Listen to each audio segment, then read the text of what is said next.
Up next, we're going to be visiting an extraordinary fortress located at the top of the Alborz Mountains in Iran's Qazvin province. Built nearly 1,000 years ago by the Ismaili missionary Hassan Sabbah and his followers, the Hashashins, Alamut Castle, or Hassan Sabbah Castle, was strategically placed at the top of these cliffs to make it virtually unreachable by enemy forces.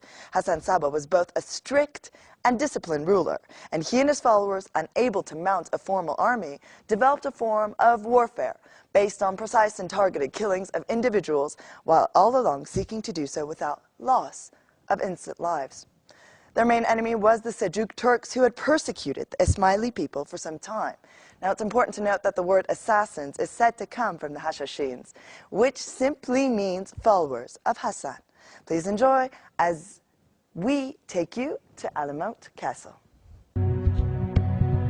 I'm in the Alamut region right now, and I'm going to go to the Alamut Fortress. These are the Alborz Mountains, and they're absolutely amazing. You can see them miles off. It's really silent here, and you can hear the sound of birds. It's absolutely lovely. The difficult thing about this journey is that the road we're traveling on is in the form of a spiral, and the higher we go, the smaller the spiral becomes, making our journey very difficult. But I'm going to go because I have to see this fortress.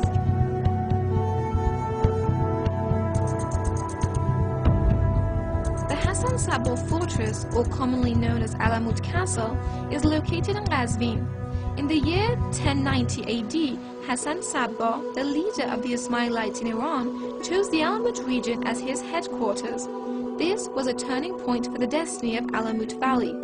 The result of over 2 centuries Elamite stronghold over the region is the construction of innumerous castles, of which at least 20 dating back to this era have been identified.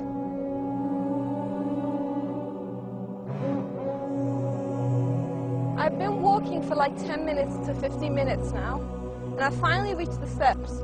There's 300 steps to the top, and by the sound of my panting, you can tell it's difficult. So imagine how hard it was for the enemies to get up here.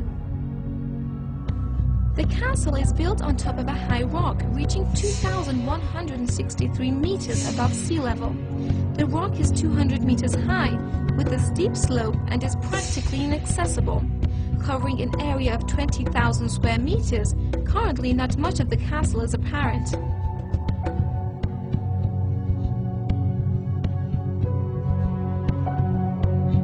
Wow, look at that!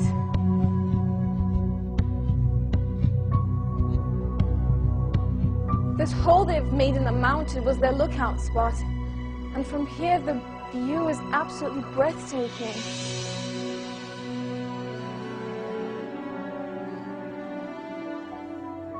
From here they were able to see enemies from miles off, and that's why they made it.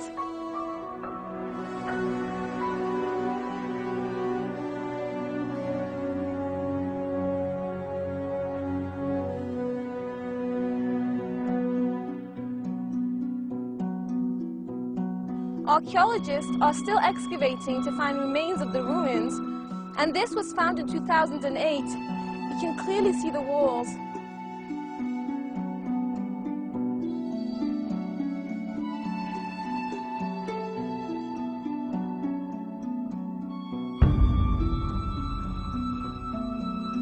This is the main gate and stairway to the fortress, and it's still intact today.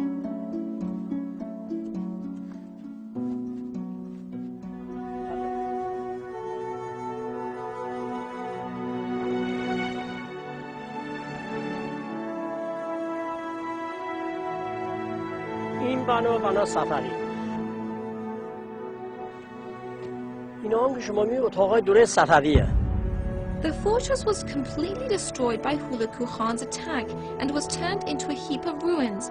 In 1999, the first season of archaeological surveys, lasting 25 days, began under the supervision of Mrs. Fatima Karimi of the Cultural Heritage Organization. And these were the old Oban bars, and what's interesting is that they've only been excavating it since 1997, so almost 13 years ago. This place was nothing, just like that.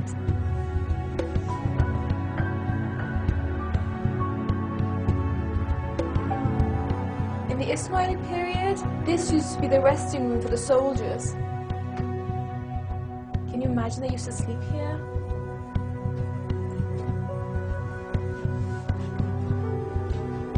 Oh, nice.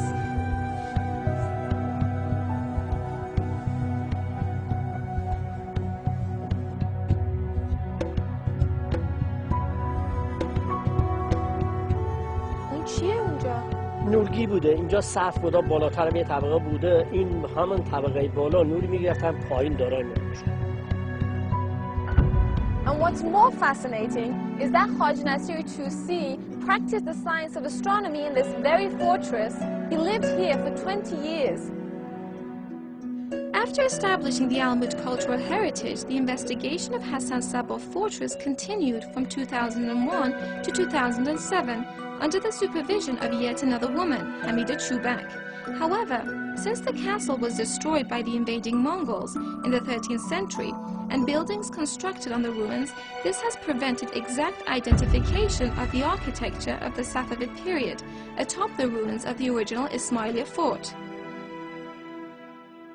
Not far from the excavations and completely oblivious to the history contained within the grounds close by is the Lake of Orvan. Hassan Sabbah had developed an irrigation network and planted many trees and plants around the castle. The name of the Hashashiuns, who came later, was derived from this, as this place became a center for growing different plants, mainly for medicinal purposes.